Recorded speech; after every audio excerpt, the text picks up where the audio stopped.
From the Figure 4 Online Studios in beautiful Bothell, Washington, exclusively at WrestlingObserver.com, you're listening to The Bryan and Vinny Show with your hosts, Brian Alvarez and Big Vinny V.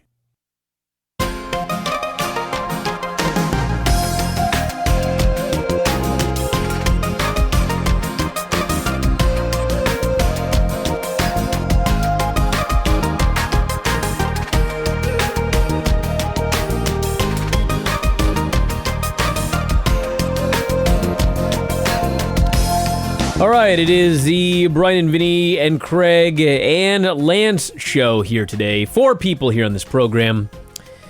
3's a crowd. 4, God only knows. We're all here to talk the Retro Raw and Nitro shows from 19 years ago this week.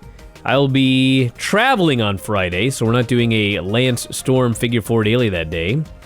So Lance has agreed to come on here today and join us for these 2 shows here. He watches them every week, so he's caught up on everything, and we should be good to go. Lance, what's going on? Not much. Just finished walking my dogs and ready to recap 10,000 segments of Raw and Nitro. That's right. Vinny, what's up with your mic? It's crooked. It is? Can we straighten it out there? I bonked it earlier. I thought I There fixed we it. go. Is that better? Yeah, it's driving me nuts. Lance knows. Lance knows when he sets up his gear and everything has to be on, like, the right knob, right, Lance? Exactly. You know what I'm saying? In your Gotta car. have the right knob. Yeah. Now you know what I mean. Like if something in your car isn't like exactly where it's supposed to be, it kind of drives you nuts. Say the cigarette lighter. Yeah, anything. I'm very The smoke has very to go particular. You know what? It wasn't Lance that told me this. Must have been somebody else telling me this about Lance. Huh. It could have been anybody I traveled with. It could have been, yes. All right. Well, let's not waste any time here. Vinny, you should know what to do. If not, I don't even know what to tell you. WWF Monday Night Raw. Thank you. Number 336, November 1st, 1999. So from SmackDown, DX kidnapped The Rock. Then he just came out here for a promo. What a shitty kidnapping. Dude, it's not only that. They had so many angles from SmackDown where dumpsters were dropped on dudes' cars, smashing them. That's literally what they said. They said smashing them. Yeah. And then the guys come out for segments. I was like, well, they weren't smashed then. It was a light smash. They got better. Yeah, it's just one thing after another. It's like, why even bother having SmackDown? I don't know. Like, you show the angles, but they don't mean anything. So Rock comes out here, he's singing, he's doing a concert singing SmackDown Hotel, the crowd singing along. Ross notes he's never seen anything like it because he hadn't. And Rock refers to Road Dogg as a nothing, a peon, a blemish on the Rock's buttocks. And they had a match. I gotta say one thing, by the way. I always gotta open up with something that makes me angry. When I go to watch this Retro Raw, and I see that it is 1 hour and 42 minutes long, am I the only one that gets so irrationally angry about this? Let me explain something in television. If you got a 1 hour show, are you ready for this? Mm-hmm. If you got a 1 hour show, outside of commercials, it's 42 minutes. Correct. All right? Mm-hmm.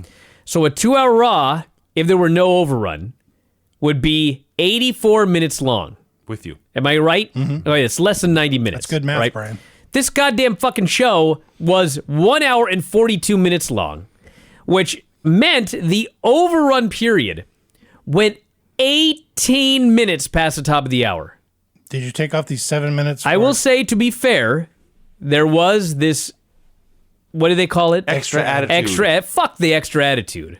That's the biggest waste of time ever, 90% of the time. So that was about 7 minutes of this. So they only went 11 minutes past the top of the hour. But God, that just drives me nuts. You can't fit all this shit into 2 hours?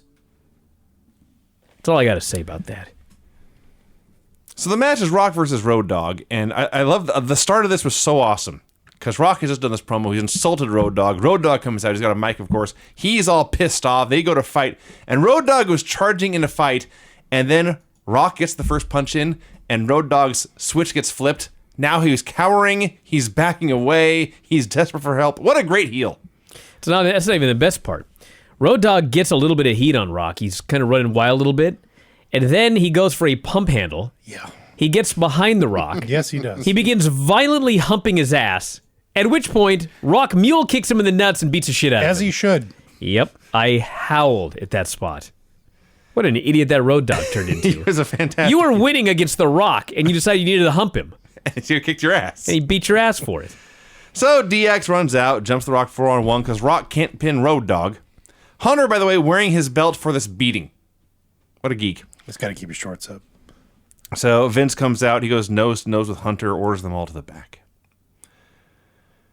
There's a confrontation with Vince and DX, and Vince books Billy Gunn versus Steve Austin, X-Pac versus Kane for tonight. Says it's not going to be a DX night, and Hunter says, yeah, it is. I love when Vince, he's signing all these matches. He says, Billy, you're going to face Steve Austin. X-Pac, you're going to face Kane. He turns to Road Dogg and he goes, you've already had your time in the sun. I was like, you're out there for a minute. And he got, It was 1 minute. You tried to hump a guy and it was over. he got humiliated. That's your time in the sun tonight on Raw. Yes. You can talk about this. I'll be right back. Okay. Go ahead. All right. No cats or anything. It's weird. He's Oh, just, you don't know. he's just realized there's three of us and we can handle it on our own. So on SmackDown, the Big Show attempted to murder the Big Boss Man and Prince Albert by, as Bryan noted, crushing them with a dumpster in the parking lot. The best part is he traps them in a car, he beats up the car, he puts the dumpster on them, and then he climbs up on this barricade or barrier, Sure. and he does the chokeslam roar. He did his pose Well, yeah. after killing people. He just tipped over a dumpster for crying out loud. Yes. So then we have a promo here on Raw. Between SmackDown and Raw, Big Show shaved. Clean-shaven Big Show looks a little like Clancy Brown. It looks like you. I've heard that a lot too, yeah. Yeah. He doesn't know what he's capable of, he says. He's going to get his hands on the Big Boss Man. And then we go back and watch these shows, and there's so many horrible things we can't possibly remember them all. Did anyone remember the Big Boss Man and Prince Albert using tear gas to subdue the Big Show? Absolutely not. The door opens, a grenade, a tear gas grenade comes flying into the room. Well, to be fair, Yeah. the boss man This used to I be gotta a hear. cop.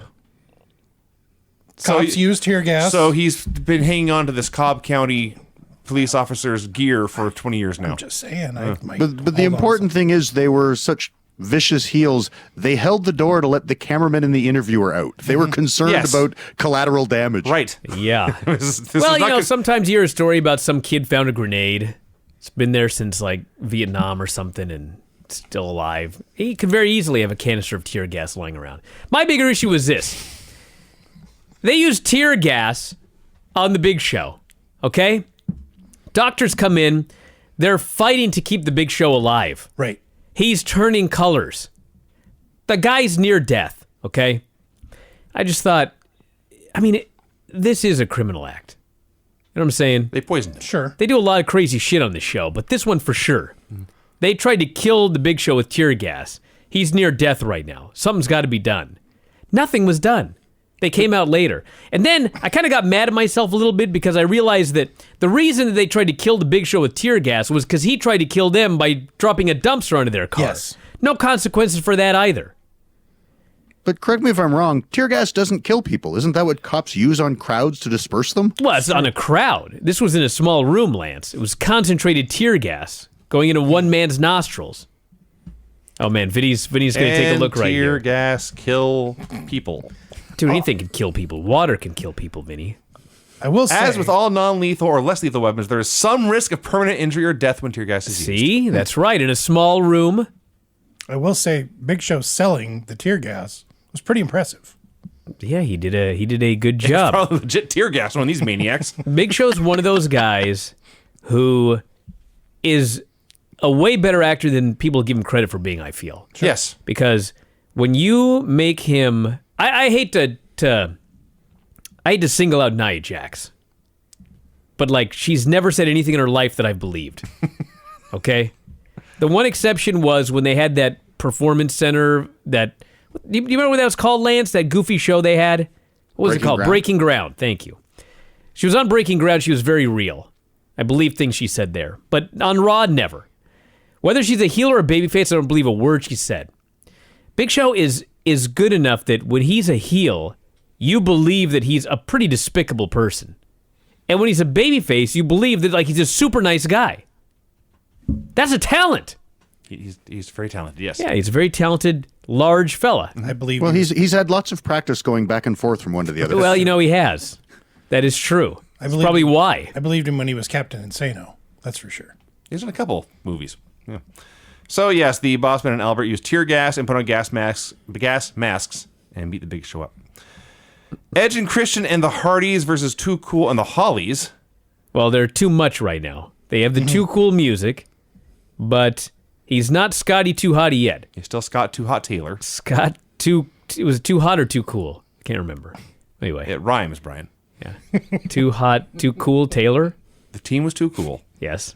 So Scotty Too Hotty. Yes. And Too Sexy Brian Christopher. Exactly, but he was Scott Taylor here. Scott Too Hot or Scott Too Cool? Whatever you prefer. Which was he? Anybody know? 12 Lance? seconds or 14. You Does remember? anybody care? I care. It's very I care you important. only had half the worm. Is he the cool one or the hot one? That's a serious question. So we're now talking about the McDLT. Vinny. It's a serious question here. Which one's cool? Which one's Brian. hot? Scott Too Hot Taylor. Okay, so he's the hot one. Yes. I got it. Cool. And Brian Christopher's the sexy one. Yeah, I'm just wondering if they had him cool before he became Scotty Too Hotty. For God's sake. You know what I'm saying? Listen, they did this match. The camera's cutting everywhere. The camera cut away in the middle of a Jeff Hardy dive. Edge pins Crash with a spear. So the good guys win, but Terry, who you recall the Hardys won her in that tournament they did. In the tit. Terry leaves with Edge. Yeah. So for the first time here, Edge stole a woman from Matt Hardy. Oh. Man. Vinny. That's what happened. I mean, it Won't did be the happen. last time. Don't get mad at me. Yeah. My son actually walked in and was actually watching this match, and he says, "Hey, who's the little guy with the blonde?" I said, "Well, he's not with us anymore." And then, oh, that other guy, he's not with us anymore either. Sad. Who's the other one? Oh, Christopher, yeah. Yeah, but on the spectrum of Wait till we get to Nitro. Oh yeah. this was only two guys were no longer with us. But he was enjoying the work of. Sure. Yeah, Crash is better. I remember him as being the wacky guy who did He was a great worker. the brawl with the headbangers at the Yeah. Fun Force, but his matches are really good, actually. Yeah, he was very good. He was very talented. Yes. Yeah, but there's also 3 guys in this match that had career-ending injuries and 2 that have passed away. It's very true. That's is also also true. true. Yes. Yeah. Yeah, Jeff's doing fine, and that may be it. About fine. Bob's fine. Yeah. Okay. Michael Cole tries to interview X-Pac. Oh my God, Tori. Tori interrupts. X-Pac makes fun of her, says Kane's dick is all burned up. Dares Tori to hit him. She says, "You bastard." Just stood there. Didn't hit him. Now, Did you believe her? Actually, of all of the Tori interviews she's ever done, I actually believe when she called him a bastard. That's maybe the only time ever. so they do that segment, and then they go back to the announcers, and Jim Ross says, "It has been confirmed that Tori and Kane are romantically linked." No, man. It has? Well, Because yeah. she's mad at X-Pac? Well, Kane may, send him a text. Or Dear Jim, a page. I'm dating Tori. Yeah. Confirmed.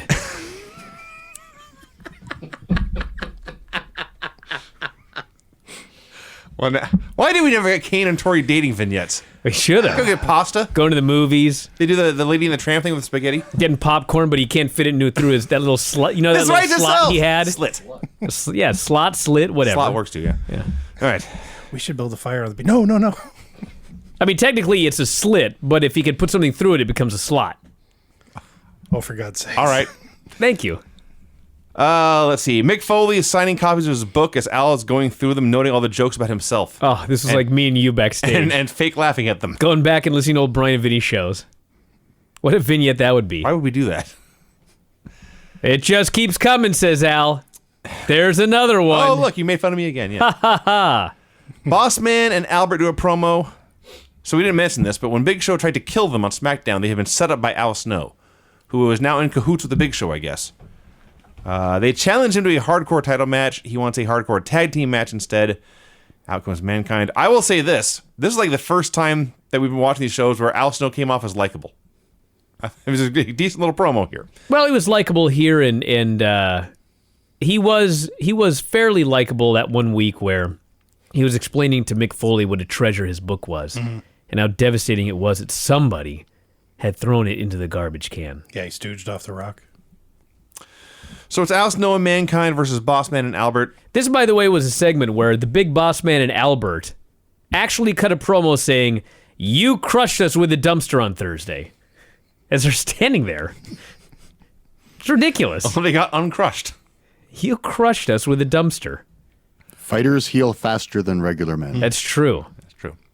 So in the middle of this match, they cut backstage where Val Venus is throwing Mick's book in the trash. The match is nothing but weapon spots. Boss Man is blinded. He slams his own partner. Al hip tosses him through a door and pins him. And the best thing to say about this is the crowd liked it. Did you notice the door still had its hinges and knob on it? No, I did not. It's 99. They don't give a shit about anybody. No. So backstage, Val Venus is burning This Mick Foley's was so books. awesome. This appears on the big screen, okay? The match ends. Mick Foley's in the ring. He looks up on the Titantron, and there is Val Venus. He's got a lighter. He's got this thing full of books, this trash can or whatever, and he lights and he throws it in there, and the books begin to burn. Mankind responds by grabbing a fire extinguisher Just and happened to running be there. backstage. It was in the bin of hardcore goodies. I just loved it. It's like books are burning. What the fuck good is a fire extinguisher going to do? You ain't saving these books, dude. I gotta say They're that- on fire. He's got to save the thousands of lives in I the building. guess that's what it was. For this He was fire there to out. save the building. So I just loved that that was his idea here. I This love- fire extinguisher will help. I love that the burning trash can full of books is under a no smoking sign. Yes. Yeah. Yes. They did that on purpose, I'm sure. So Mick runs backstage. He puts out the fire, and they're saying his life work is gone. There's not another copy. Yeah. There's no more copies of this book left in the world. Well- Nobody hit Command S and saved the manuscript. It's gone forever. I mean, they was number 3 on the bestseller list, so they all had been purchased. There might be none left. No second run either. And a China promo. This, of course, is right when my wife walks into the room. Oops. China comes out with Master on her shirt, and there's this mini China that has Slave on the other side. They start talking about balls, making fun of Yeast infections. Jericho. Yeah. It's just like, God, every time. Without fail. She also says Stevie Richards has stolen her stuff and destroyed an expensive leather outfit. Does anyone have any clue what she's talking about? Probably not on SmackDown. Baby. Or Heat. Yeah. Okay. She did make fun of Jericho for being shorter than him and wearing bigger lifts. Yes. It's like, man, they're already all over this poor guy. So we had China versus Stevie Richards, who came out as Y2J. She hit him in the balls and pinned him with a pedigree.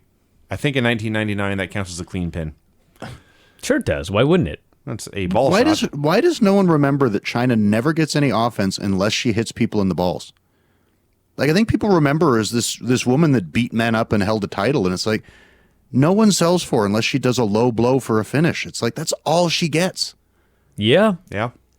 It's like Combat Girl. Oh, jeez.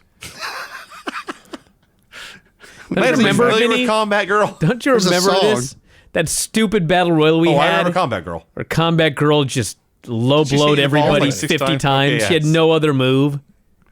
I do remember that now. Jesus. I was in a battle royal and Matt was next to me and he goes, "Keep her away from me. I don't want to touch her. I don't want to be around her. Just Yeah. keep her away from me, Craig." That sounds like her.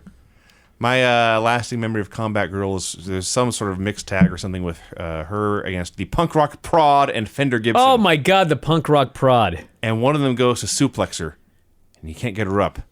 She's just too heavy. Yeah. So he tags in his partner, and they go to do it together.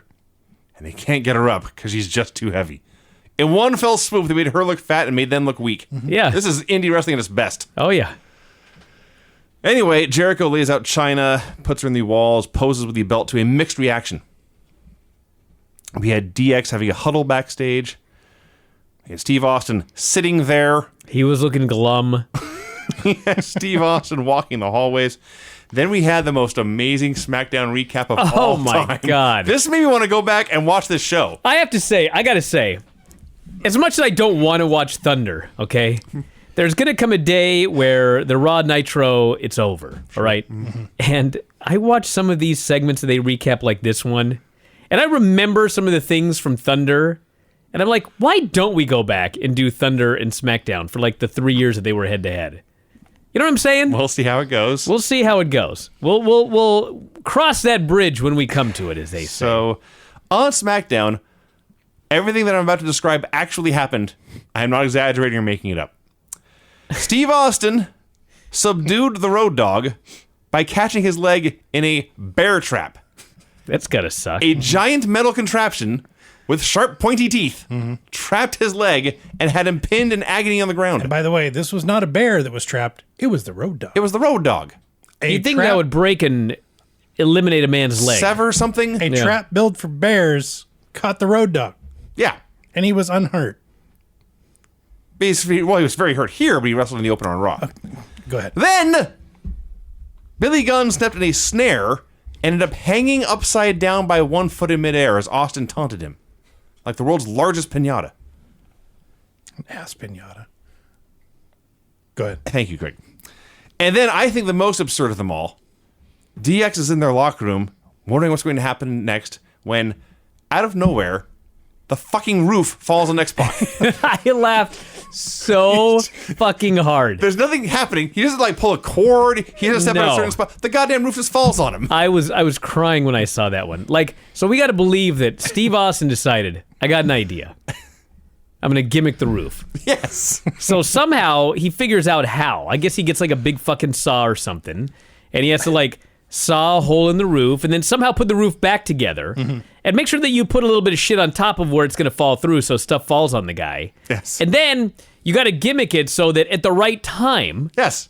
it falls on the guy you're aiming for. And you got to somehow make sure X-Pac gets on the X. He must be in the right spot, which you can't see, by the way, because presumably you're in the ceiling. I guess. I mean, I don't know. I don't know how he gimmicked it up, but it was so fucking hilarious. So That was a trap he had sprung. So on this episode of SmackDown, DX was done in by Bugs Bunny. Yeah. Steve Austin is a low-rent redneck 007. Kind of, yes. Or MacGyver. Okay. Yeah. That's good, too. So Austin's out here. He's cutting a promo. He runs down Hunter for playing games. The irony of that just hit me. He runs down The Rock for imitating Elvis, calls Rock a scared punk, and dares him to come talk shit to his face. Steve Austin versus Billy Gunn. This was shockingly quiet, the crowd here. They Well, just... it was a wrestling match. I know, but I mean, it's Stone Cold fucking Steve Austin is involved, and Well, they were just sort of watching. They don't want to see him wrestle. They want to see him come out to his music and drink some beer and stun Well, people. he did that. Eventually. My favorite part is he got busted open around the eye. Yes. And they're outside the ring, and so he's laying on the dasher boards, and his upper body is over the dasher boards, and he's being held by fans, okay? This is when he chooses to call some spots at the top of Yes. his lungs. He starts screaming spots at Billy Gunn in the arms of the fans. So the match went like 6 minutes. This was another reason there was no noise. 6 minutes in Raw is like 8 matches in '99. By the way, remember when Billy Gunn won King of the Ring like 4 months ago? You're still on this. No, I don't. Shocking. So Austin hits a stunner. DX hits the ring because Steve Austin cannot pin Billy Gunn. That was infuriating to me. The Rock can't pin Road Dogg. This Steve guy's Austin in a can't pin Billy championship match at Survivor Series. You can't beat Mr. Ass. Dogg. No. Did anybody notice how blown up Billy Gunn was? Well, he had to work 6 minutes. Steve runs a really fast match, singles. and Billy Gunn's got asthma. The last minute of this match, his mouth is wide open and he's dying. Oh, man. Poor guy. How many times did you work with Steve Austin, Lance? Never had an actual match. Fed lots of run-ins though. Really? I always watch him, and he works his ass off. Oh yeah. It doesn't matter, like, how hurt he is, his knees, his neck, or whatever. It doesn't matter who it is. He goes in there, and he gives it 100%. I got to give the guy credit for that. Among things. Stephanie and Test are walking backstage. Stephanie assures Test that whatever they're talking about is a good idea. Well, I hope it wasn't her doing commentary, because that was a fucking bad idea. So it's Test versus Val Venus with Steph on commentary. Holy shit. She was so... You know what she was? I know this is hard to believe. She was Shane McMahon. Just She was Stephanie. worse than Shane. Shane, if you ever watch Shane do commentary, he sits there and he'll randomly yell things at the top of his lungs. I hate that. And then every time someone hits something, he'll go, oh! Yes. You know what I'm saying? Yes. So she's just watching this match here, and it's nice and quiet, and the announcers are talking about what's happening, and all of a sudden she just goes, go, baby! Because Tess is in there. And then, like, Val Venus, of all people, the opponent, gets sent into the corner, and she goes, oh! All throughout this match right here. It's infuriating. Then she's talking about her marriage, and... Didn't she propose after the match? She proposes after the Yes. match. Why are they talking about marriage then? Just the presumption that they're... They had been engaged before. I see. So they're re-engaged. There was a point in this match where Test got nutshotted somehow, crossed on the ropes or whatever, and King noted this put the marriage in jeopardy. To which Steph replied, "Bite your tongue, King."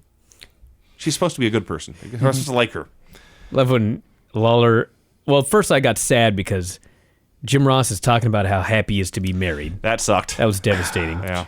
And then Lawler says, "My first wife and I were happy for 20 years. Then we met." He just deadpanned it. It's so I didn't even good. catch it. Oh, man. When he's on, he's got great material. So they wrestle for 4 or 5 minutes, and then randomly Mankind comes out and attacks Val for the DQ. Great.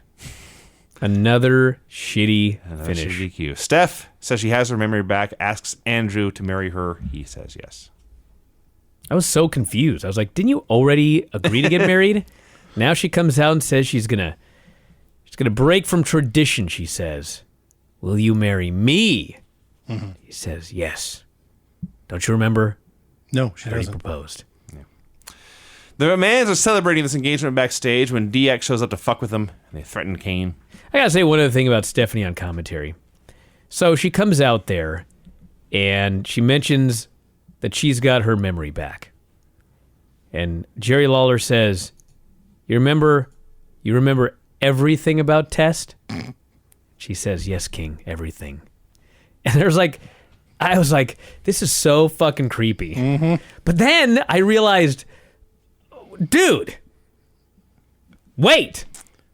Remember these fucking angles where Vince is gawking her boobs and all this other weird ass shit that he did? Like this is just like the tip of the iceberg. This is here. tame. It's gonna get like 10 times creepier. That's true. Yes. Kane versus X-Pac. So X-Pac calls Tori a slut repeatedly, so Kane killed him. Hits a big giant choke slam, and then as I wrote here, I'm not going to change this, DQ attacks for the DQ. You know, this reminded me of... You remember Sounds like... more like a Nitro finish. Basically. Remember like 3 or 4 months ago when Kane and X-Pac randomly teamed up together? And like they were so over. That was a month ago. And the place just went nuts. They were super hot for a minute. They were so hot. Yeah. We got to break them up. We got to get some heat. I don't know what to tell you.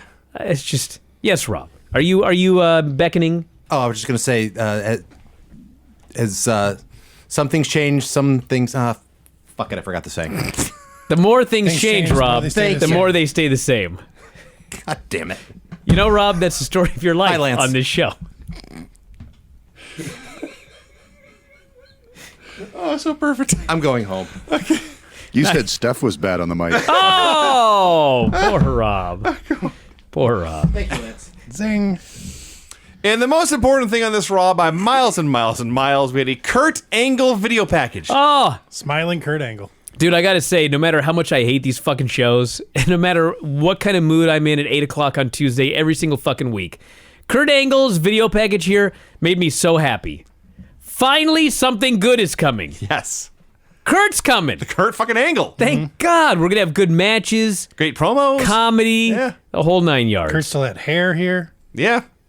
The most celebrated real athlete in WWF history, they called him. It's so funny reading The Observer when Dave's talking about this video package. He thinks that maybe this may be leading to the fans turning on this guy. You don't say. Like, it was patently obvious. Yes. He's a heel. I think it's by Dave. DX and the McMahons are shouting at each other backstage when Kane attacks. And somewhere in this melee, Vince says Hunter's going to have a title match tonight.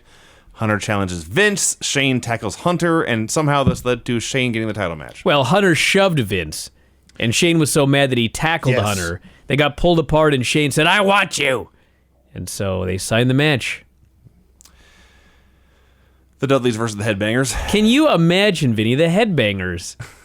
It's November 1999.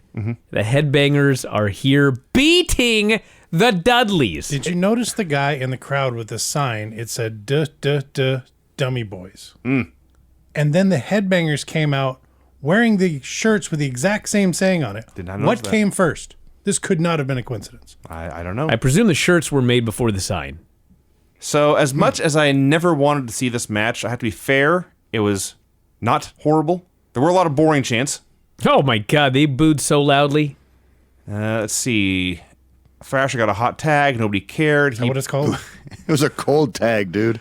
Sure got a To cold tag. quote Jim Cornette, did you get frostbite from that tag? It was so Oh. goddamn cold. Nobody did anything. Can we get Cornette on a Bryan Vinny show, by the way? That'd be awesome. Oh man, reviewing an old Viewing Smoky old Mountain. Nitros? Ah. Yeah. That'd be even better. Yeah, Russo Nitro. Yeah.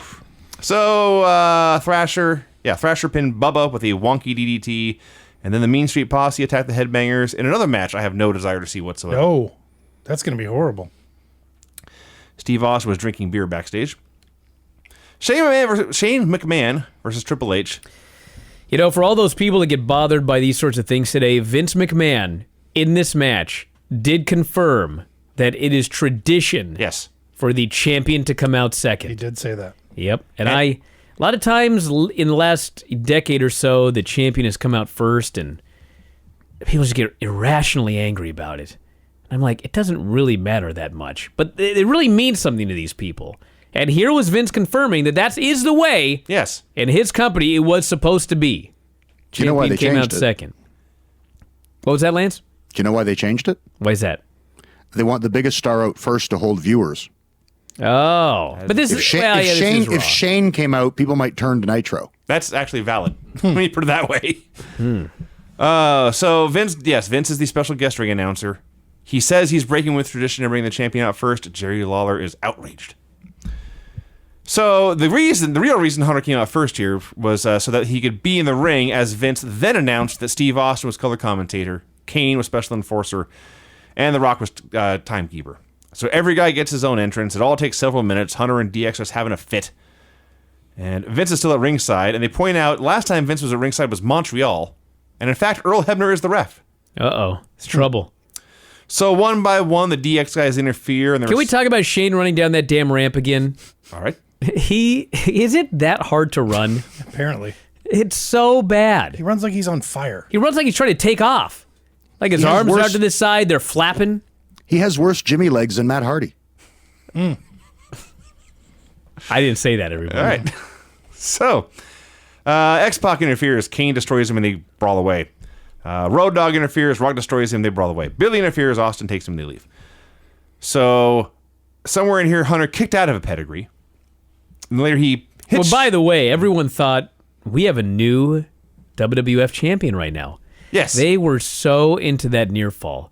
They were sure that Shane McMahon was going to be the new WWE champion, which is ridiculous till you realize that his dad was the champion. like a month before this. Yeah. Yeah. So, anything could, in fact, happen. That's true. To be fair, the fans had just saw Shane legit hit Hunter like a dozen times. So he could have been knocked out. Oh, you mean potatoing him? Yes, he legit hit him. So, God, I'm trying to teach Paisley all of the fruits and vegetables, and she's learned tomato. She's got like this giant basket of all of these little fruits and vegetables, and she literally will say, "Let's do the fruits and vegetables." Then I have to sit there and hold one up, and she says what it is, and she puts it in the basket. Anyway, tomato and potato, she cannot figure out. yeah. Like She understands tomato, but she thinks a potato is a po-tomato. Yes. I've been trying very, very hard. So anyway, Shane was po-tomatoing him repeatedly here in this match. Is that worse than a potato? Yeah. Yeah, When Shane's doing it. Yeah, Shane. Yeah, because you know the tomatoes what they throw at you in vaudeville when you suck. So the po-tomato is actually a great description of what Shane McMahon get- does to his opponent. Let's get that. When in you Urban potato him Dictionary. so bad, you get color. Yes, Oh, hey, that a makes sense, yeah. po-tomato. There we go. So Hunter pedigreed Shane, but then Austin stunned him. Vince swung the belt, but Hunter ducked. He hit Shane on accident, and Hunter nutshotted Vince and pinned Shane. There you go. Because the Did anybody only... notice? Go ahead, Lance. Anybody notice that Shane got knocked out early in this match and was totally stumbled his way through, being carried unconscious almost through the last minute of this match? I can't imagine that happening to Shane McMahon in a match. Isn't that happening like 50% of his matches? I think it was the high knee. He banged his head against the mat on the bump, and you could just tell because it was that one near fall where he didn't kick out, and the ref just sort of stopped the count. Yep. You know, I hate to bring this up, but I mean, I can't help but notice. There are so many promos that he does on SmackDown where it's like he cannot remember what he's supposed to say. And sometimes he gets weirdly emotional. He's like 47 years old. Like, it's not going to end well, which is why I get really upset when I see him falling off the fucking cage at 46 years old with his kids in the front row. Maybe that's why he runs like that. He's running, well, he's always running like that. By the way, the only one who could beat a McMahon is another McMahon. That's what we learned in this match Yes, that's a key point. So, I know it's pointless, and I know it made you angry that it made the show longer, but Extra Attitude is, at this point, one of the best things on the show. here. What? Because It was good. Hunter is great at comedy. Yes. Well, yeah, that's true. So, last week they did the silent movie. This week the gimmick was Austin kept catching beers, and Hunter kept wanting to try, but he could never catch one. He has horrible hands. And then finally, of course, he finally caught one and then got stunned like 18 times. It was great. Maybe we'll have to watch these instead of Raw. Can I Instead get of- away? You guys cover Raw, I'll cover Extra Attitude. How about that? That seems fair. See what we can do. Brian, do you have my music? Well, Vinny, let's try this. The finishes on this show were no finish in the opener due to gang beating, clean pin in a hardcore tag match, pin after nut shot, DQ due to run-in, DQ due to run-in, DQ due to run-in, clean pin, and then a pin after all sorts of interference and weapon shots. Fuck these DQs. I'm sick of them. I'm sick of them. We're just getting started. All right, before we go into Nitro, I want to mention two things right here. So, last week, I talked about how Russo wanted to get rid of Ric Flair. And for the record, Vince Russo is insistent that he did not want to get rid of Ric Flair. So, all I know is that when Flair was written off TV at the time, the impression that he got was that he was going to be out of wrestling for a long time and he would probably come back as an authority figure. That's all I know. Obviously, he did come back and he feuded with Russo later, and they even had that hair match. Was it Russo that shaved Flair's head? Am I incorrect about that? I think I you're can't right. remember. But anyway, Russo says the idea. This is what he says. He says the idea was he was going to get rid of all of the legends one by one, and then he was going to bring them all back together. Okay? Well, that always works. Well, Yeah, didn't they try this like 6 times? that's the thing. Like, they were going to do that later, and I think Bischoff had the same idea when WCW was dying. I think that Russo is conflating things that he remembers here. Because if you watch Nitro, with the exception of what they're doing with Hennig, where if he gets pinned, he's out, there is no indication they're getting rid of all of these legends. These legends are all over the show. Do Nash and Hall count as legends yet? They should. They should. For WCW, yeah. The only guy that they got rid of was a buried Ric Flair in the desert. Hogan's gone. So, all I know is what I remember people telling me at the time, what I wrote in the newsletter, and what Dave wrote in the Observer. And if it was incorrect, I apologize, but that was certainly the impression I got there. The other thing that I want to clarify, out of fairness, Craig last week asked a question about Russo and whether or not he was the head writer. Yes. And I said that he was never the head writer, okay? Now, Of Raw or Nitro? Raw. Raw or Nitro? Well, Raw. Raw, okay. So, here's the thing, okay? In 1997, and 1998, and 1999, there were all sorts of people who were in charge of helping to put the Raw television together. There was Russo, there was Ed Ferrara, obviously, there was Jim Ross, there was Jim Cornette when he was there was Vince McMahon, all right? Mm-hmm. Since that time, there have been a bunch of people that have been called the head writer. David Lagana, Ryan Ward, Road Dogg, Russo, whoever. My point was, at the end of the day, the guy who decides what's going on TV and what's not going on TV is Vince McMahon. It's always been Vince McMahon. It's been Vince McMahon at every period. It's Vince McMahon today. Vince McMahon was the guy in charge of the Evolution pay-per-view. That's what I mean when I say he was the head writer, okay? To be fair to Russo, he probably spent more hours writing television than anybody except Vince McMahon. That's why he quit. He was burnt out. He was sick of it. He was tired. And so he quit. Wait a second. He thought it would be an easier schedule working for WCW. So he quit to get another job Well, basically, yeah. that he was sick of. But the point of, if you have anybody who works for Vince, Lance, you could probably talk about this. You're expected to be on call 24 hours a day, 7 days a week, correct? Yep. Yeah. So that's the thing. he worked very, very hard as a writer, and he was a guy who was in charge of, he worked harder than anybody writing television. But at the end of the day, he's not the head guy. The head guy's Vince. It'll always be Vince until Vince is in the grave. And then for all I know, Vince may even have a bunch of shit written down that he wants done after he's dead. So, just wanted to get that out of the way. His will is just a year's worth of scripts. Yeah. 5 years worth of storylines. Yes. So, WCW Monday Nitro number 215, also November 1st, 1999. Bret Hart confronts the Outsiders. He's pissed at them. He does not need their help to win his matches. Tells them to stay out of his business. And it took me several minutes to realize that they had helped him beat Goldberg last week. Yeah. Right. Nice of them to have a video recap. I think like an hour in, they finally recapped it, but it took me a long time to figure it out. So Bret comes out for a promo. So he watched the video. Goldberg got screwed last week.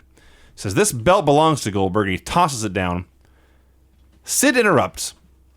He points out that at Halloween Havoc, Goldberg had won via ref stoppage, and the ref had stopped the match at his discretion, not Sid. Sid never quit. Sid said he heard Goldberg quit, and he will show proof later. Spoiler. We didn't see that. He never showed the proof. I just realized that right now. Yes. My favorite is Sid is ranting, and he says, at Halloween Havoc, the ref stopped the match at his own discretion. Then he pauses and says, big word, discretion. We're on our way. He was bragging. We are on our way. By the way, doesn't the ref always stop a match at his own discretion? That's why he's the ref. Kind of true, yeah. So he lays Bret and his crutches out. Screw your crippled ass. Yes. The Outsiders saunter out. Sid is not sure whose side they are on, but they hand him the belt. He celebrates with it. I guess he's the U.S. champion again now. No. No? All right. Bret is. Okay. They just gave him the belt. Just gave him the belt. Yeah. So the announcers are going over the brackets. And as Bryan has warned us for weeks now, Medusa, who lost last week in the first round, is now back in the first round. What's the explanation? What's the cause for putting her back in the tournament? Powers that be wanted to give her another chance. Well, Who got bumped? far be it. I don't know. They never showed us the other side of the bracket. They Yeah. showed it here. So But a week like, ago, they said they had 32 men, so someone got bumped. But I think they only showed 16. yeah, they didn't show the other side of the bracket. It was- So we'll never know who that It was person 32 was. men and 16 were mystery men. Maybe it was John Cena because he didn't qualify. Just going to throw this out there. The Barbarian.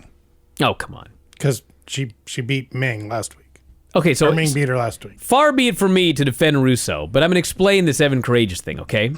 This all stems from the first week when they wanted Medusa to do an evening gown match, and she didn't want to do it. Correct. So the first week of the tournament, they punish her by putting her in with Meng. Right. Meng kills her. When the match is over, Evan Courageous comes out and gallantly carries her to the back. So this was her next punishment. Now the man that is into her and vice versa, he's got to kick her ass in this tournament. That's the storyline. This is punishment? Well, it didn't end up being that way. I see. That's their idea. This has to be in the world title tournament. Why? It doesn't. We'll get into that. Fear not. Saturn arrives on a motorcycle with a woman. It's Tori. The Revolution are much better at kidnapping than DX. Tori Go ahead. I'm sorry. tries to flee. Okay, stop right there. Tori tries to flee off of a motorcycle. Are you telling me when they got on the motorcycle, they didn't stop once until they got to the arena? No. They never Are hit you a kidding red me? light. From There was- last week till right now. There was not a pedestrian. What the hell crossing kind the of road? wheelman are you, Craig? You get a bottle, you piss in the bottle, you don't stop till you get where you're going. Why are you looking at me? I don't know. Okay. Regardless, Asia runs her down, brings her back. Shane warns her things could get kinky. I'm glad you figured that out because I couldn't hear a word anybody was saying in this segment. That's the best I could do. More to come. First round tournament match, Vampiro versus... Before that, they replayed the bizarre Macho Man segment last week where Macho Man came out and alerted us that he was going to name a new successor. He was going to pass the torch, and he didn't. This week, they replay that, and he still didn't, and he wasn't on the show. Why was this replayed? Because he wasn't there. I don't know. So it's Vampiro versus Berlin. They wrestle for a minute. The Misfits run down in their Nitro I debut. love and hate this Nitro. It's not boring. It's so fucking ridiculous. It's horrible, but it's funny. The fuck are the Misfits doing here? Don't know. Oh, the clowns are gone. Bring in another Get the band. fucking Misfits. Find another band that wears makeup. Yeah. Oh, okay, here we go. Guess Kiss wasn't available. Couldn't afford them. That's true. So They killed the ratings. that's, they did get. Well, They did a horrible rating. Yes, that's right. Kiss wasn't the show. I take it back. Yeah, they played a concert, did a terrible They number. got edited off the network. Anyway, These Misfits will outdraw that Kiss. we'll show Gene. 45 years later. So, Misfits come out. The ref gets bumped. The bodyguard attacks Vampiro. The Misfits low bridge the bodyguard. Vampiro hits the bodyguard with a chair. Gets kicked coming in. The Misfits. This is all one match. Yeah. The Misfits trip Berlin, and then will hold his leg down for the pin. 4 men are holding down the foot of Berlin. Yeah. And the fucking ref can't see it. No, And it wasn't Patrick. no. So Vampiro wins. All this happened in 4 minutes and 10 seconds. Berlin. I can't believe it went that long. The loser gets to cut a promo. He says, "Screw USA." Yeah. From now on, he says. From now on. Screw the USA. He's been very patriotic until now. I was like, yeah, you didn't hate him before. Now you're talking. They got rid of the translator. Nash and Hall have a meeting backstage. Oh, my God. Allow me to do some of these Nash segments. Nash explains to Hall, you got a match tonight. But I can't go down to the ring with you. I don't have the proper paperwork. But hey, I got an idea. I'll be a promoter instead. So apparently he has the paperwork to be a promoter, but not a manager. He's got a plan. Please stand by. He says, "I'll be a promoter like the guy up north with the padded shoulders." Hall asks, "Are you smoking again?" You need some of these. Again, I never stopped. Passes him some eye drops and says, "You're baked." And Nash ponders the eye drops for about 3 seconds, and then raises his head and says, "Convenient you have this." That was funny. It gets better, Vinny. When Nash is funny, he's very funny. I will give him that. Yeah. When he's not funny, he's painfully unfunny. But when he is funny, he's actually really funny. Let me write this down. Shane Douglas has Tori Wilson in a cage. I was howling during this Let segment. me say this There's again. a fucking cage. This is something that normal people do all the time at sporting events. Yes. Shane Douglas and his wacky gang of revolutions has Tori Wilson in a shark cage. Yes. Now, if you watch the Tory on WWE on the other channel, or the Nitro Girls, for example, or Kimberly on this show, there's a lot of bad women actors on Nitro and Raw. Tori Wilson is not one of them. From the day that she showed up, she was pretty fucking good. But they lock her in this goddamn cage, and she has to shake the bars and scream, "You're gonna be sorry!" Ridiculous. Absolutely ridiculous. She's in a fucking cage. Did you catch Shane? She's trapped. Did you In a catch- cage. Did you catch Shane Douglas asking her, "Is this how Billy likes it?" Well, he promised it would be kinky. Yeah. So Revolution comes out for a promo. They do not bring the cage. They leave the cage backstage. They outright say, "We put knives in the filthy animals' tires," so they're going to be late. One of them, I think it was Shane, but it doesn't matter. One of them actually said, quote, "We have Tori Wilson locked in a shark cage." Yes. Like it's nothing. Well, Like, I stopped by the store for a gallon of milk. It's the exact same delivery. Honesty is the best policy. You know that one, Rob? Okay. So Saturn challenges Eddie. He says, "We'll take the key of the shark cage hanging on a pole." Excuse me, a pole? A key on a pole match. You're 3 telling me weeks. there's a pole match? Yeah. Saturn then says, "If you win, we'll let Tori go." Tori. If I win, he actually said this, "I scale her." Yes. Now, You mean like scaffolding, or? I thought because a shark cage is making a fish reference. I thought it was a Sure. fish reference. Even though sharks don't have scales. Sure, yeah.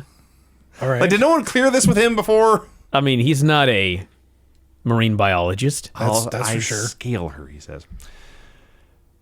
So Dean cuts a promo on Benoit. Oh my God. Dean Malenko Yes. cuts a promo referencing his own penis. Yeah. It I gets got- zero reaction from the crowd. They do not think that this is cool. No. It's Dean Malenko talking about his own cock. He calls Benoit a puss. He vows to cripple his ass tonight. Benoit comes out. He announces tonight it is himself versus Dean Malenko in a cage match. If you watch these shows after you listen to us, please observe Dean Malenko's reaction to Chris Benoit announcing it's a cage match as he looks up at the ceiling and he looks back at Benoit and then he dramatically looks up at the ceiling again. It was amazing. So yes, Dean says to Benoit, I got your friendship right here, points at his Johnson, and think back to your high school parties and all your high school friends, and eventually, maybe before high school, junior high, the parents would show up to pick everybody up. Think of the lamest dad among your group of friends. That's absolutely right, Vinny. That's exactly what Dean Malenko was here. That was a great analogy. That's exactly what this was. Trying to act cool and failing so badly. But like, even if the most geeky dad showed up and said something like that, you'd at least have some people groaning that it was so bad. Yes. This crowd was dead silent. This crowd was just shamed to be there. We see the back of Kevin Nash's head as the makeup artist is discussing his big Irish nose they're putting on and the cleft chin. And we hear Nash say, looks like a winner, Pally. Filthy animals arrive. So their gimmick is they're basically a DX knockoff. But it's Conan. Kidman's always wearing the same jeans and wife beater every week. But Conan and Ray look like they're dressed for a rap video. And he walks in a nice sweater. Ready to lead a lecture in history class or something. A security guard with a hell of a mullet stops them, says, sorry, I can't let you in without passes. They're such non-stars that they can't even get into Nitro just on facial recognition. See how Kidman's dressed. Fair. So they beat up the security guard. Mike Tenay interviews Kimberly. They're standing front and center. Kimberly's in what for her I guess would be street clothes. They're surrounded by the Nitro girls who are all in their gear. And Tenay asks about DDP's condition after David Flair hit him with a crowbar repeatedly. D Flair. D Flair. So she says Paige has a chipped collarbone. Cracked. What? Yeah. A chipped collarbone? She said. The fuck? He's got a cracked sternum and cracked ribs. I don't know when he'll be back. And she gathers the Nitro girls and announces it's time to walk away. And then she walks away. Yeah. I have more important business to take care of right now. Dancing will have to be put on the back burner. In a first-round tournament match to determine the next WCW Heavyweight Champion of the World, the Cat wrestled Lash LaRue. Okay, I got a serious question here, all right? No offense to the guy. What was with Vince Russo and Lash LaRue? It's a great question. Russo shows up, and all of a sudden, Lash LaRue is somebody. Of all the guys on the roster, Lash LaRue? Maybe He's got those sideburns. Yeah. Dude. It looks like an L. I literally looked up. Well, one of them does. I looked down, I wrote these words. Lash, Like a J. one of those random guys that Russo loved. I looked back up, and the match was over. Yes. Lash had submitted Shat somehow. Some sort of hold. The Cat, who was wearing his magic dancing shoes to start now, he appeared to blow out his knee running the corners. And he went down, and Lash put him in something like an Indian deathlock, and Cat tapped out immediately. This is the worst tournament ever. I know this. This is the one that makes you say that? No, just overall the tournament. Like, this is the one that I just snapped. I know this has been said many times, but this is a true statement. They blew every spot they tried. Well, there was only three. One. That's what I'm saying. I mean, It was literally every spot. It ain't for like one. Avalanche versus Big Wood, where they got some time. The spot was run to the corner. Yes. Take yes. a corner. They blew it. This was the only legitimate finish in the entire first round of the tournament, Oh, my God. where one person beat the other person on purpose without run-ins. Fuck me. God, it's horrible. Mike Tenay interviews Bret. Bret Hart, for the second and then the third time in his career, refers to Sid as a big, stupid dummy. I love it. It's so perfect. I love it. Why did they didn't feud for a year so we can set it every week? The Nitro girls have a huddle. Oh, my God. Okay, so if you weren't listening, Kimberly had to step away from the Nitro girls. She has more important business to deal with now. Okay? Kimberly. The Nitro girls, they're all standing there together.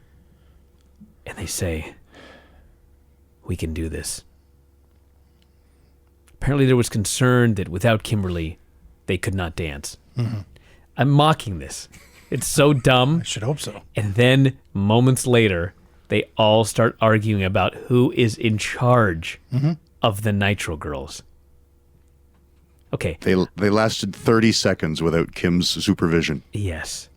I know that, like, one of the things that people like about Vince Russo fans, is that he gave everybody a story. Dude. That's the problem. The fucking Nitro Girls didn't need a fucking story. They just had to go out there and dance. Now they're feuding with each other. No. Only They don't know what they're doing. Only AC Jazz On this show, Craig. and Spice. Do you know AC Jazz's dad was electrocuted? Did you know that? And that is a callback. I love Craig. So disgusted. All right. The next segment's even weirder. I watched this 6 hours ago, and I'm still trying to wrap my head around it. The filthy animals are making some voyeur porn. They are peeping. This so would not fly in 2018. This is the funniest segment I've ever seen in my life. Billy Kidman has a camcorder. Now, for you youngsters, this is a device that we had in the late 90s to record video files, sometimes on actual videotape, I think. It's much larger than any phone you've ever seen or any tablet you've ever seen. This was necessary to record video and audio in the late 90s. So he's sticking this giant thing into Lex Luger's locker room door. Yeah. And we're supposed to believe Lex and Liz can't see it. No, it's not only that. He sticks it in the door and he loudly says, "Hey guys, she's about to take her clothes off." Yeah. So we get the video. It is not Liz taking her clothes off. It's Lex flexing. Liz being worried about the tournament brackets. He tells her there's nothing to worry about. Then he sees the brackets. He flips out, tells her to take care of it. He goes off on a tirade about how it's her job to take care of this kind of thing. Asks her what she's going to do. And says, "Well, Liz." And there's a pause. And she starts repeating. This is where I don't know if this is supposed to happen or not. It wasn't. They were supposed to cut when he says, "What are we going to do about it?" Yeah. But he says, "Well, Liz." Well, Liz. Well, Liz. Well. They both start laughing. Liz picks up a can of soda. Yes. She drinks and smiles and looks right into Billy Kidman's voyeur cam. Then they cut to a camera in the hallway where we now see a production guy on the floor letting them know the segment is over as Billy Kidman is filming him with the camera. Unbelievable. So my first reaction was To start crying and reach for tissues. That's what my reaction was. an incomprehensibly incompetent segment. I can't... That's what this was.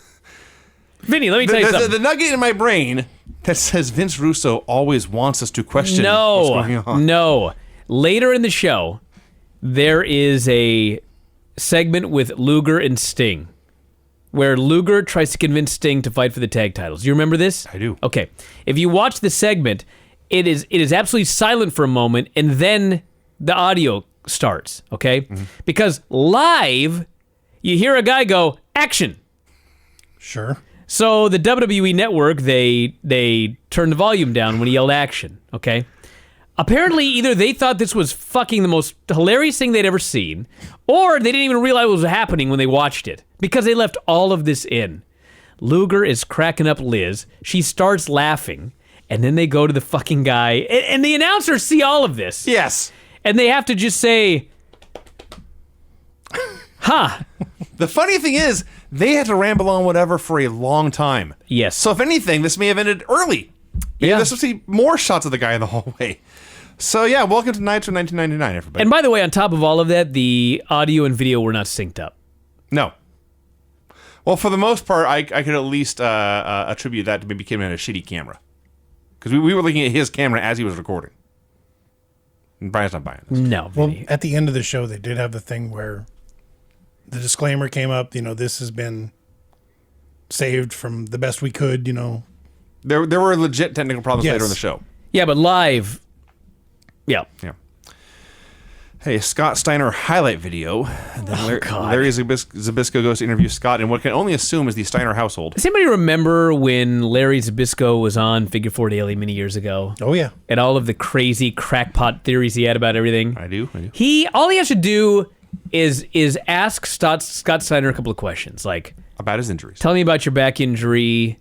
Tell me about the surgery. But it's Larry Zbyszko, so he has to begin a question by saying, "Not that I believe every doctor's diagnosis, but what did the doctor tell you?"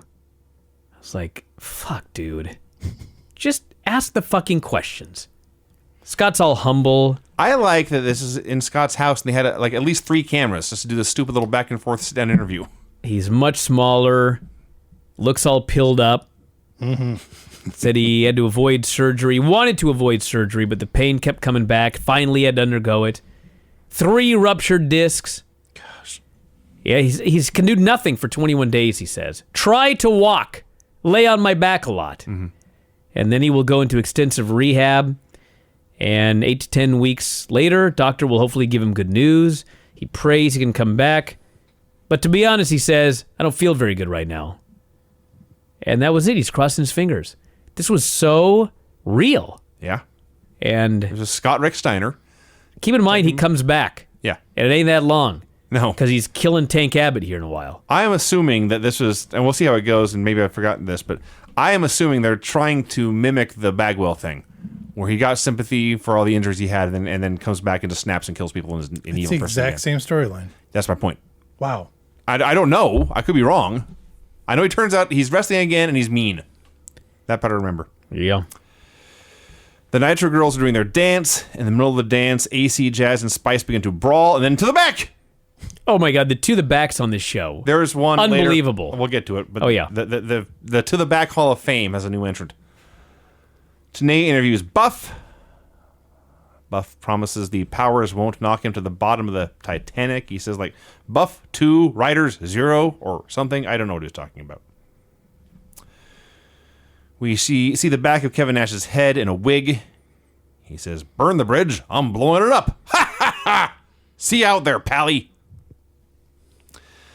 The Nitro Girls brawl backstage. Now, in addition to not having every character in the show needing to have something going on and needing to go back to it in 5 segments, don't have people who are not trained to be fake combatants try to do a fake brawl. This great was idea. beyond horrible. It was so bad, this fight that AC, Jazz, and Spice had. I could not believe my eyes. I mean, I could. All right, this fucking thing. Okay. Dude. First off, it's Buff Bagwell versus Stevie Ray. Sure is. And before the match, it is announced that the powers that be have signed this to be a strap match. Stevie makes the announcement. Yes. Stevie comes out with a strap and says, I'm just here. It's nothing personal. I got to do my business. This is now a strap match. Yeah. Buff blames this on the writers in the back. The match goes 2 minutes and 9 seconds. It went that long? I timed it. Wow. Buff, as soon as Buff takes over, Creative Control, which is the Bald Harris twins, they attack for the disqualification. Well, Vinny, They tried to attack. the They apparent missed. the apparent disqualification. I stand corrected. They are disqualified due to failed interference.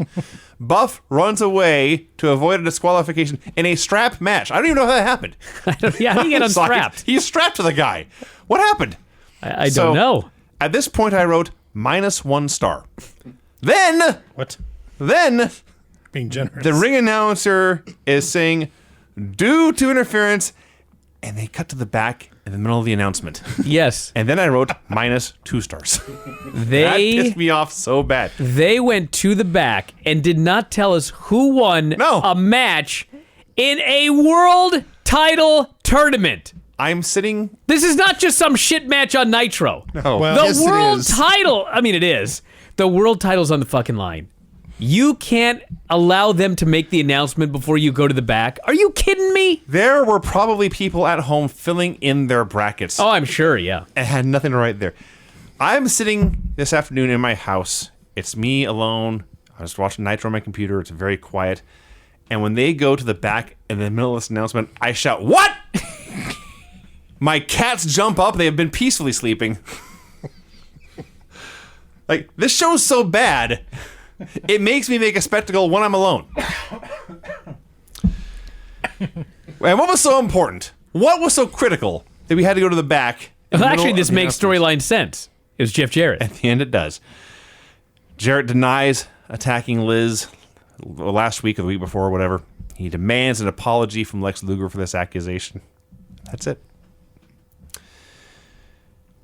Brian, you want to talk about Kevin Nash?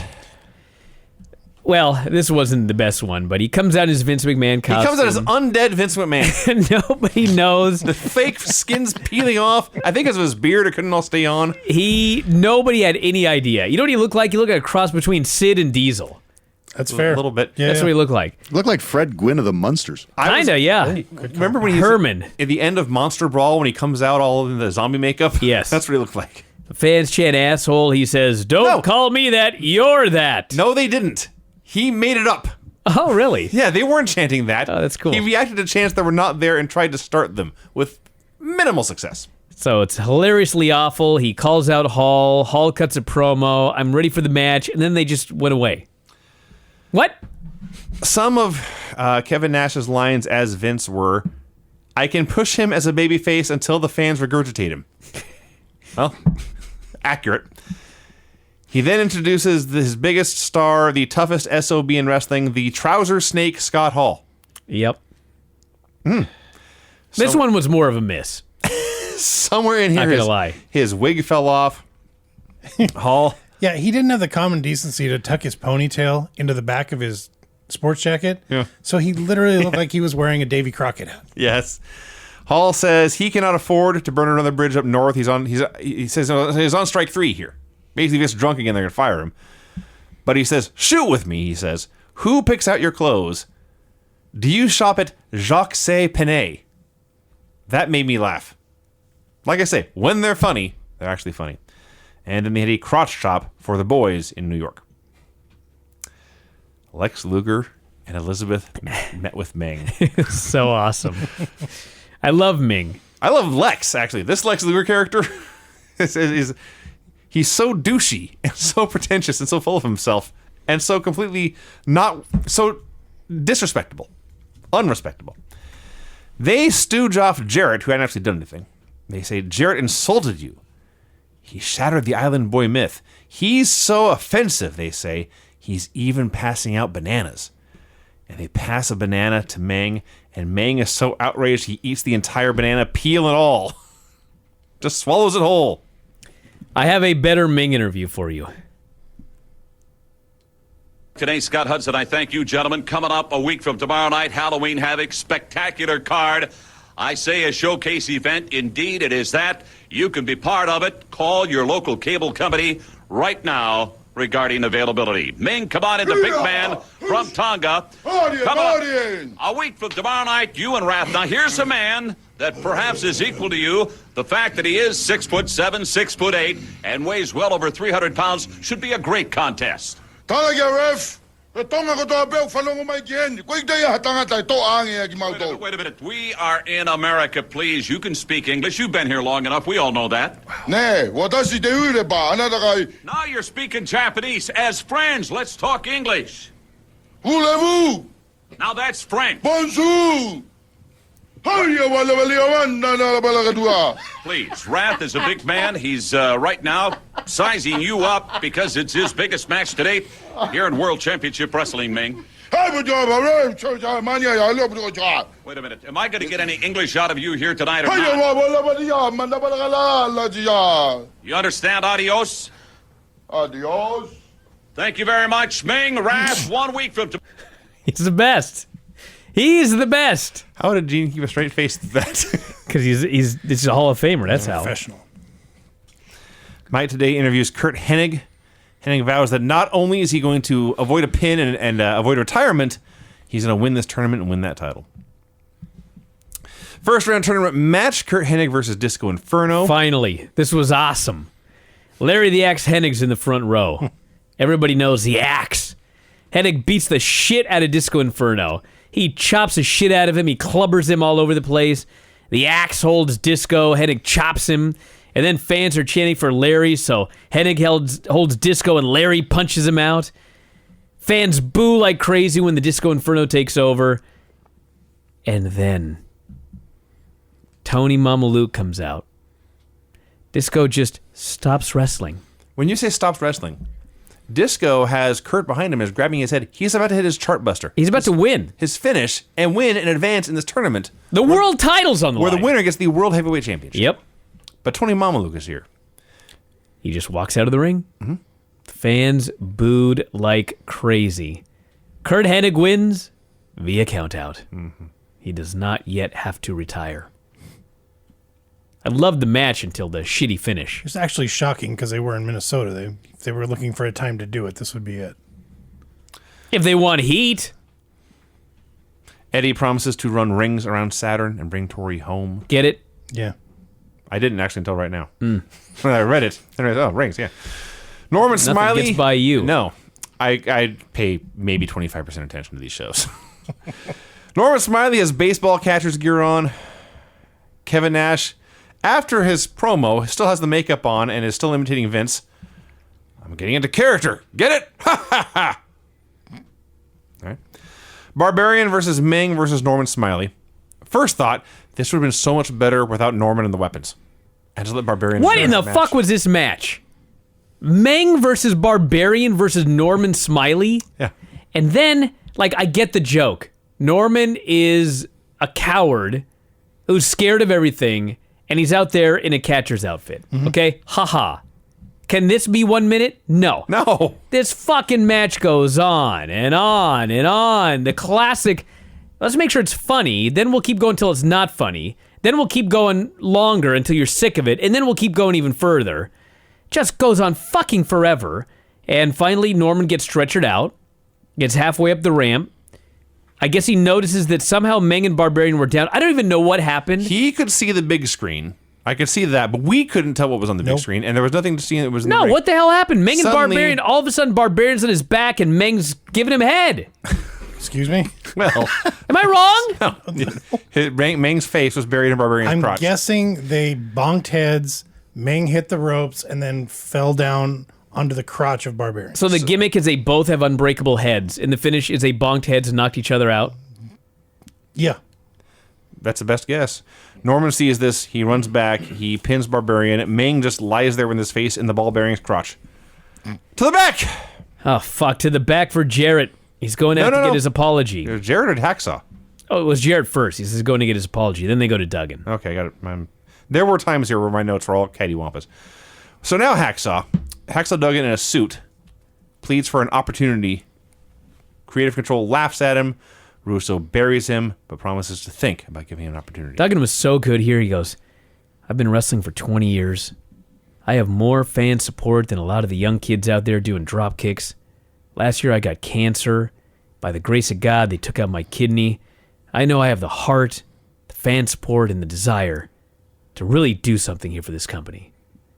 Vince Russo says, I don't care if you have 1, 2, 3, or 4 kidneys. What does it have to do with ratings? All I care about is ratings. I'll think about it. Duggan has to walk off. This was the week, by the way, that Russo was on WCW Live and said, I will never show my face on WCW television. Ha! See how long it takes. Kevin Nash jokes that if Sid gets screwed, it won't be because he screwed Sid. It'll be because Sid screwed Sid. Okay, tell me what happens here, Vinny, because all I wrote down is Luger is being all weird backstage with Meng. You're not wrong. What happened? He meets with Meng, says that was a hell of a bump you took. Jarrett's going to do an interview later. Make sure you pay attention. Jarrett did an interview right now. He demands an apology from Luger. He says, this is not the WWF. We do not abuse women. So Lex comes out. He actually does apologize.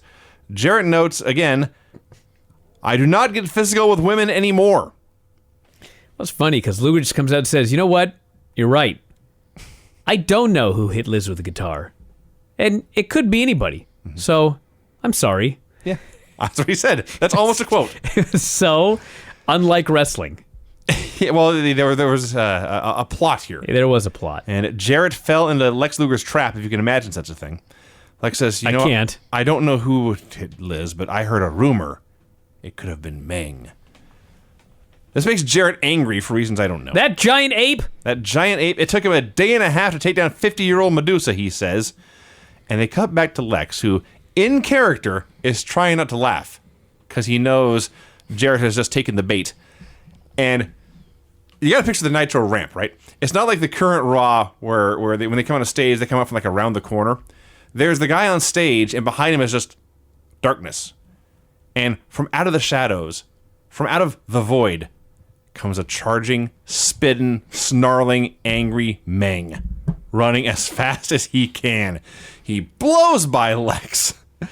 Jarrett flees the ring, but he still calls Meng a slapnuts and a big wuss. I'd forgotten about slapnuts. He leaves. Get ready. It's going to be a lot of it. So Liz and Lex hit the ring. Liz says, Meng, you really know how to come to the aid of a woman. Then she maces him, and Lex beats him up with a tire iron, which apparently is all over the backstage area of Nitro these days. Everyone's got one. You can get them in your cars, you know. or rental cars, yeah.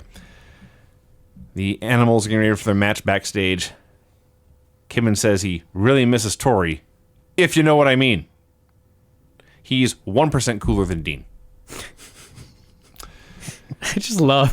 I hate to be crude, but she was fucking kidnapped. Yes. And he's concerned that he has not been able to fuck her for a week. Yes.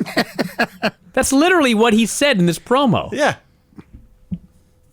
She's been fucking kidnapped. She's in a shark cage right now. Somewhere. That's the first thing you're thinking about here? Yes. His side piece is gone. So the Outsiders try to meet with Sid. They knock on his door. He won't answer. Nash in his Vince voice says something about Pally. He knocks on the door. And then they freeze. And like 6 seconds go by. And it fades to black. That was funny. Yeah. They made fun of the awkward pause. Yes. Lex wants to team with Sting and chase the tag titles. Sting has zero interest in being the World Tag Team Champions. I'm not sure why Sting was there this week. That's actually a fair question. This is where the guy yelled action, by the way. This is the action segment, yes.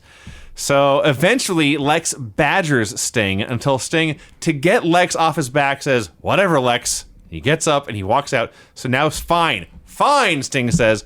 I will contend for the World Tag Team Championship. Could you have buried these belts anymore? Eddie Guerrero versus Saturn in a key to a shark cage on a pole match. Yes. As the ring announcer said, quote, the winner gets to decide Tori Wilson's future. Yep. Her future. Her future. She'll be in that shark cage until she's dead if they don't win this match. So the winner's like, okay, well, she could be a cocktail waitress for about 3 years. And then... No. What are you talking about? Well, I guess they have this shitty match, everybody. The key is low enough that Eddie could just grab it, but he has to pretend like he's too short. He couldn't grab it. He was trying for real and couldn't make it.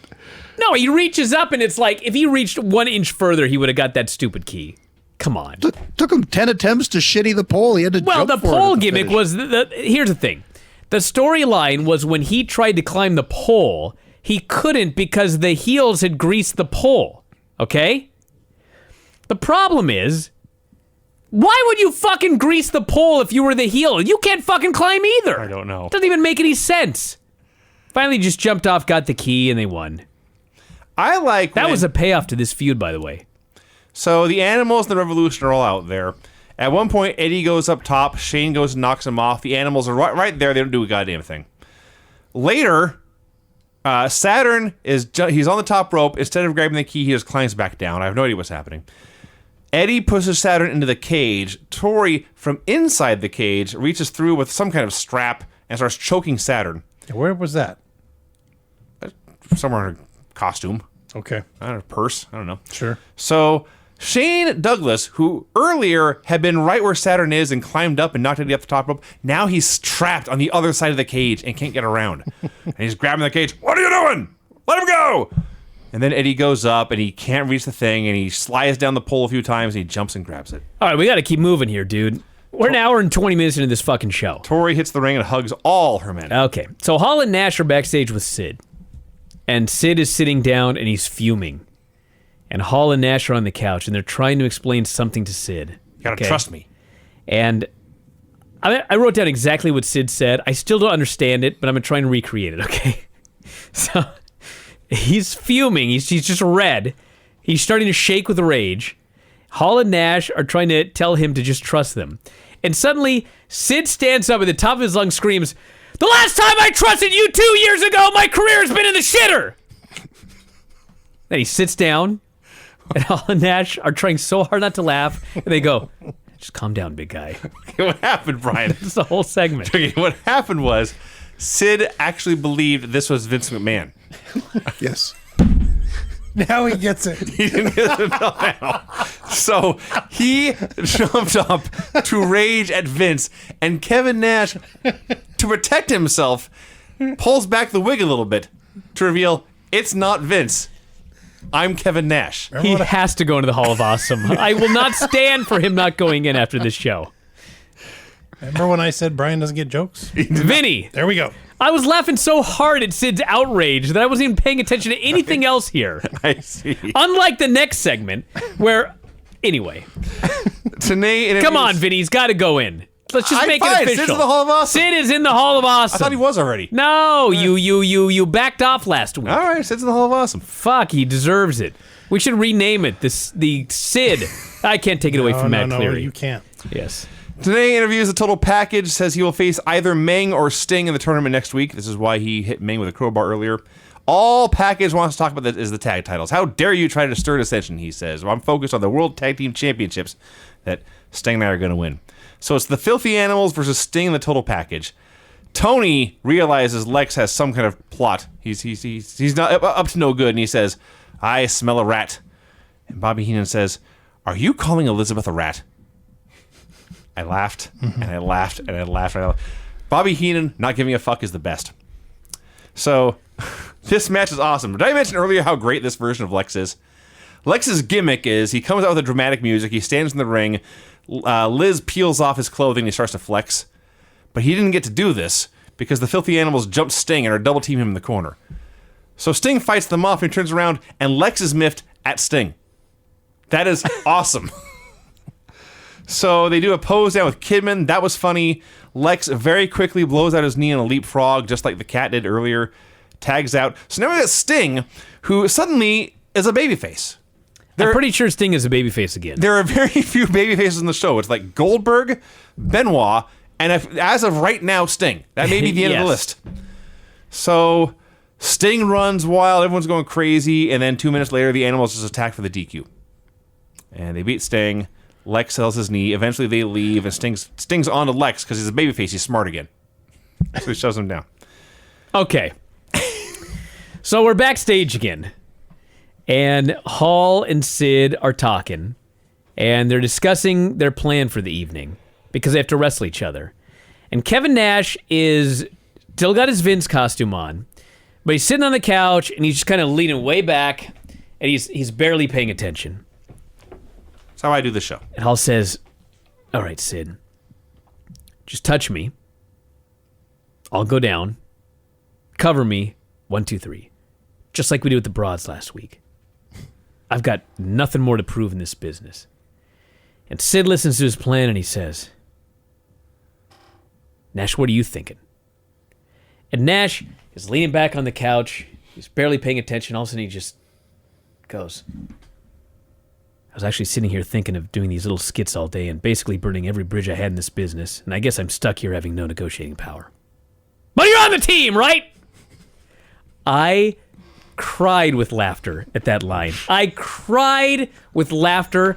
I rewound it like 15 times. I transcribed every little thing that Kevin Nash said. That was the funniest thing that he's ever done in his entire career. Outside of now, I got to go back and watch the last Sid one again. That one may have been funnier. That was so good. Sid is trying so hard not to laugh at this. Hall doesn't give a fuck. That segment. Then we have a long, awkward pause, and they go away. That was golden. That was golden. I would almost put Nash in the Hall of Awesome for that, but I just can't do it. Good. We have more Nash on Nitro to watch before you make that decision. Right? Oh, it was so good. Sting's backstage looking for the Filthy Animals. First round tournament match, Booker T versus Jeff Jarrett. They brawl. Jarrett jumps in the aisle. They brawl on the floor. Creative Control comes out. Booker comes back. He fights off Creative Control. Jarrett hits him with a guitar and pins him. The ref counts 3. There's not even like scraps of guitar. There's giant chunks of guitar. Like just there's like almost a whole guitar just floating in the ring. The ref doesn't care. He just counts 3. We got 6 minutes to finish this review.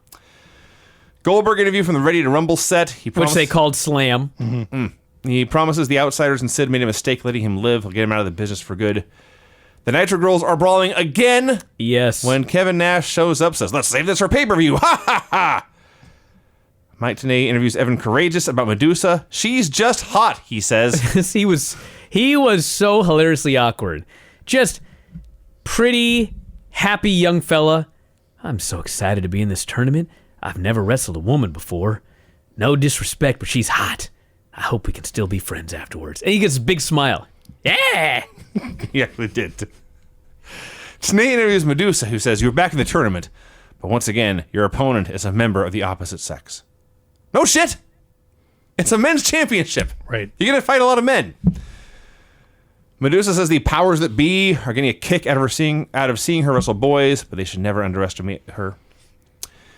We had a first-round tournament match with Medusa versus Evan Courageous. This is one of those things where, like, in a vacuum, what they did here was, like, really good. Medusa tried to seduce him. He tried to seduce her. Finally, she falls on him. She starts making out with him. He gets pinned. She has put one over on the writers by screwing them, by screwing him. Yeah. It was all great, but this is a tournament match for the World Heavyweight Championship. That's complete bullshit. Not to be confused with the tournament to declare who's the best in the world. It's true. We don't know if the world champion is the best in the world. The other point, Brian, is this is a tournament match where we are 15 matches in now, and there's been one clean finish. That's true. Now, two. These weren't matches. I guess technically this is a clean finish. This is a clean finish. All right. These were angles disguised as matches. Yeah. That's all this was. In the final, I stand corrected, the second to last, I miscounted. First round tournament match, Chris Benoit versus Dean Malenko inside a steel cage. Yes, my favorite part of this match. They're beating the shit out of each other in the steel cage. Finally, Douglas throws a chain to Malenko. Saturn, whoever. The point is, it's a chain. Yeah. You're surrounded by a cage. It's a fucking chain link cage, but the chain is the dangerous thing. Right. He KOs him, headbutt off the top of the cage. Diving headbutt looked so awesome until you think about the state of Benoit's brain when he died. Yeah. Yeah. Now, that being said, this was the one good match in the first round of the tournament. Mm-hmm. And by good, I mean 2.5 stars. It was 4.5 minutes. By their standards, poor. That's probably true. By everyone else's standards, it was the best match in the tournament so far. So the most run-ins in the history of a match, though. True. Of a cage match, for sure. Mm-hmm. So the Revolution attacks Benoit. The Filthy Animals make the save. David Flair's out there. Sting! What the fuck? Fuck if I know. He wants to get his baseball bat I'm going to read this whole back. thing. Revolution attacks Benoit. Filthy Animals save. David Flair attacks him with crowbar. Sting leaves out Conan. Flair frees Benoit. Jesus Christ. And then I wrote, I am so tired. No fucking wonder. David Flair is leaving the building when his stuntman is hit by Kimberly in a car. That's right. Kevin Nash is now laid out. Hall is calling for help, but he still goes out for his match. Sid versus Scott Hall, the last match of the first round. They do the finger poke, but when Sid goes to cover him, Hall cradles him and goes for the pin, but Sid kicks out, and they have the most boring match. Sid just clubbers Better him. boring than terrible. I don't know. Why didn't he just pin him with the small package? I don't know. He kicked out. That would have been better. So, let's see. Brett comes out, hits Sid with a crutch. He goes after Hall. Hall flees, gets back in the ring and pins Sid, and now runs away. And then Hall leaves with the U.S. title.